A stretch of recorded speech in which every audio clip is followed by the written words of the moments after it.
नमस्कार दोस्तों, मैं Garima Saini. Welcome to my YouTube channel. Last video में हमने कारक परिचय और उपपद विभक्ति के बारे में पढ़ा और हमने 3 कारकों का ज्ञान करवाया। आज हम आगे के शेष कारक जानेंगे। तो चलिए आइए आगे के शेष कार्य पढ़ते हैं।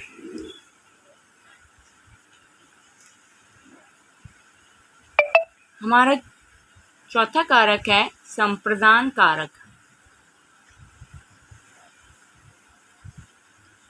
संप्रदान कारक जिसके लिए कोई कार्य किया जाए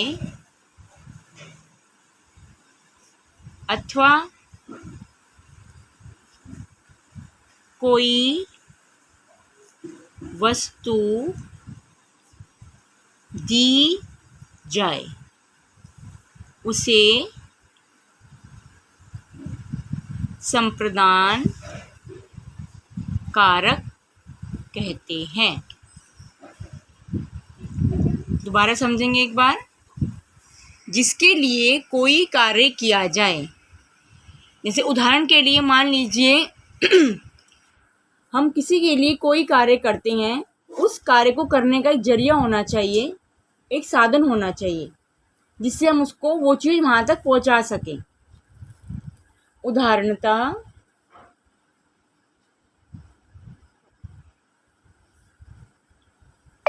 भक्ता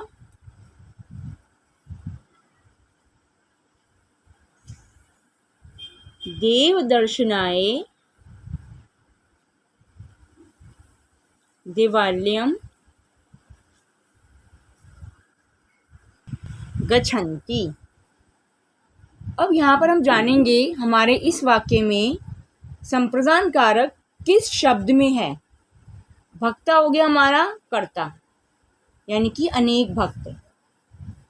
अब यहाँ पर जो अनेक भक्त हैं, देव दर्शनाय देवालयम गच्छन्ति, मंदिर जा रहे हैं किसके लिए? देव दर्शन के लिए, देवताओं के दर्शन के लिए।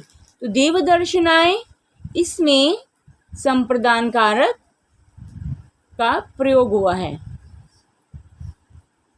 यानी इसका चिन्ह क्या है? के लिए। अनेक भक्त देवताओं के दर्शन के लिए देवालय यानी मंदिर जाते हैं। जैसे अगर हम शब्द रूप चलाएं, बालक के शब्द रूप चलाएं, बालक की चतुर्थी विभक्ति एकवचन बालकाय होती है, ठीक उसी प्रकार इसकी हो जाएगी देव दर्शनाय, देवताओं के दर्शन के लिए। ठीक है। एक और उदाहरण लेके समझेंगे। एक और उदाहरण से हम समझेंगे। दीपकः प्रकाशाय भवति, अर्थात दीपक प्रकाश के लिए होता है। जो दीपक है उसका जो उजाला है वो रोशनी के लिए होता है। दीपक हमारे यहाँ पर करता है संप्रदान यानी के लिए, प्रकाशाय चतुर्थी विभक्ति एक वचन, तो दीपकः प्रकाशाय भवति, दीपक प्रकाश के लिए होता है। चलिए हम आगे बढ़ते हैं। अपादान कारक।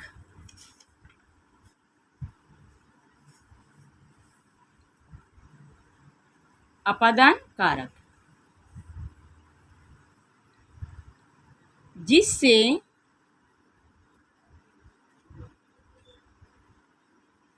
कोई वस्तु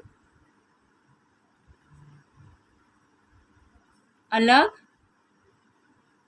होती है उसे अपादान कारक कहते हैं। उदाहरण से समझेंगे हम।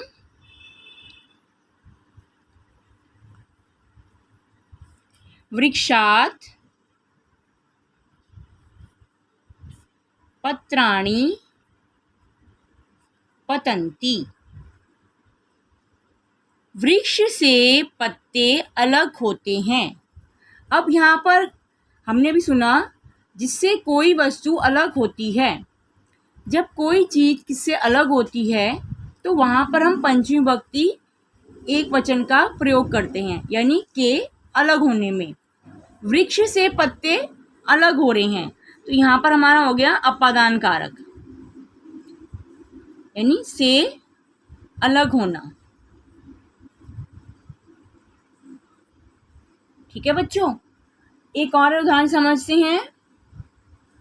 मेघेभ्य वर्षा भवति। बादलों से वर्षा होती है। अब बादलों से पानी नीचे आ रहा है, यानी बादलों से पानी अलग हो रहा है, नीचे आ रहा है। मेघेभ्य वर्षा भवति, बादलों से वर्षा होती है। तो मेघेभ्य शब्द में हमारा अपादान कारक का प्रयोग हुआ है।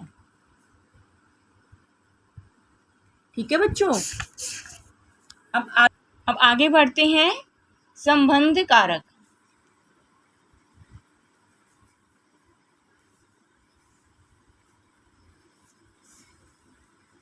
वाक्य में एक शब्द का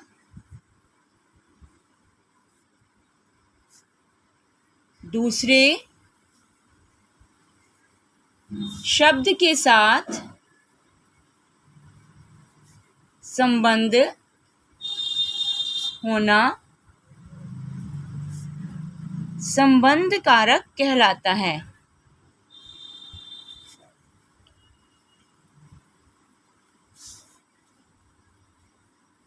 उदाहरणतः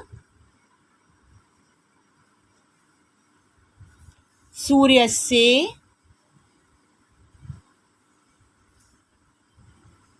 प्रकाशः उष्णः भवति। सूर्यस्य प्रकाशः उष्णः भवति, अर्थात सूर्य का प्रकाश तेज यानी तीव्र या गर्म भी कह सकते हैं होता है। अब यहाँ पर जो सूर्य शब्द है उसका प्रकाश का आपस में संबंध बताया है कि जिसका प्रकाश है उसका जो तेज है वो कैसा है, वो गर्म है। तो यहाँ पर सूर्यस्य शब्द में हमारा संबंध कारक का प्रयोग हुआ है। ठीक है, आगे बढ़ते हैं। अधिकरण कारक।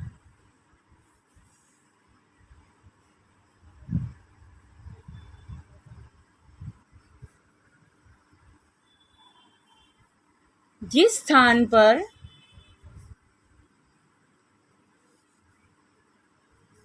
क्रिया होती है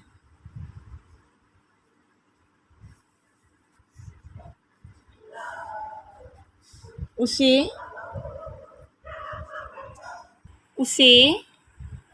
अधिकरण कारक कहते हैं।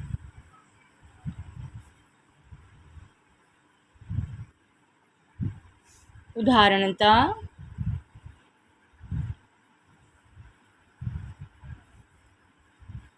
खगा निडेषु वसंती। खगा हो गया हमारा कर्ता और ये हो गया हमारा अधिकरण कारक, अर्थात अनेक पक्षी घोंसलों में रहते हैं। निडेषु सप्तमी विभक्ति बहुवचन। अनेक पक्षी घोंसलों में, जिस स्थान पर क्रिया हो रही है, हमारी जो क्रिया हो रही है वो घोंसलों में हो रही है। रहना एक जगह पे है लेकिन जो हमारी साथ में क्रिया हो रही है वो घोंसलों पे हो रही है। पक्षी रह तो रहे हैं लेकिन पंखों के अंदर रह रहे हैं, घोंसलों में रह रहे हैं। ठीक है बच्चों, चलिए अब हम अंतिम कारक पे पहुंचते हैं। चलिए अब हम अंतिम कारक पे पहुंचते हैं, संबोधन कारक।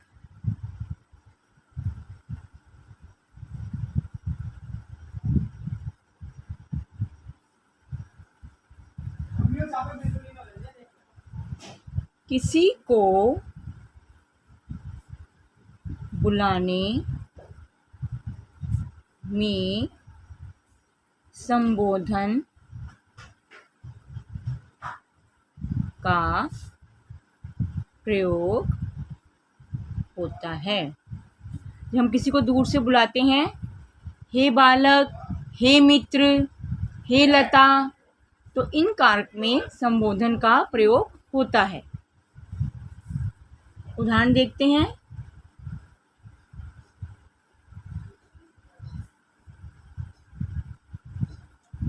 हे लते त्वं कुत्र गच्छसि। अब यहाँ पर लता को पुकार रहे हैं, उसको बुला रहे हैं कि हे लते त्वं कुत्र गच्छसि, तुम कहाँ जाती हो।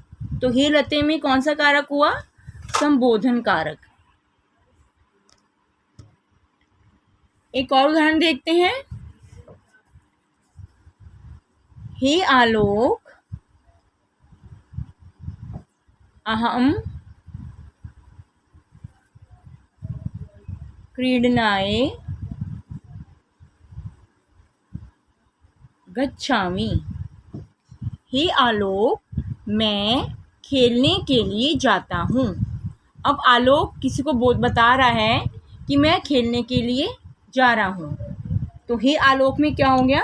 संबोधन कारक।